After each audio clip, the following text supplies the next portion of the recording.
નમસ્કાર મિત્રો, ભવાની ડેરી ફાર્મમાં આપનું હાર્દિક સ્વાગત છે મિત્રો. મિત્રો આપણે તમને હું આજે જાફરાબાદી પાડી છે આપણી પાસે એ હું તમને બતાવીશ. તો આપણી આની માં છે ને આપણી બગદાણાથી લાવ્યા હતા. આની માં આપણે દઈ દીધી 2.5 લાખમાં દીધી છે. પાછી આપણે બાજુના ગામમાં જ દીધી આ લીટરમાં. અને મિત્રો આ જાફરાબાદી ખડાઈ છે એની માનું 12-13 જેવું હતું. 7, 7.5, 8 ફેટ આવતા. અને જાફરાબાદી આપણી પાસે 12-13 ભેહું હતી. આપણે થોડોક એસબ નો શોખ લાગ્યો એટલે પછી ભેહું બધી કાઢી ને એસબ ગાયું કરી.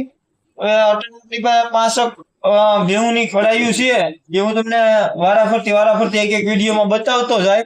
અને 3 કે 4 આપણે બીજી ભેહ રાખી. બાકી બધું ભેહું નો વિસ્તાર આપણે ઓછો કરી નાખ્યો. અત્યારે આપણે મોસ્ટ ઓફલી એસબ ગાયું જ છે. તો મિત્રો આપણે આ પ્યોર જાફરાબાદી ખડાઈ છે. તમે જોઈ શકો છો આમાં આપણે પેલવેત્રામાં 7-8 લીટર દૂધ નીકળશે આરામથી. અને હાઈટ લંબાઈ ગજુ તમે જોઈ શકો છો આપણી ભવાની ડેરી ફાર્મમાં તૈયાર થઈ ખડાઈ. અને મિત્રો તમને આ ખડાઈ કેવી લાગી એ અમને જણાવો. લાઈક કરો, શેર કરો અને સબસ્ક્રાઇબ કરો.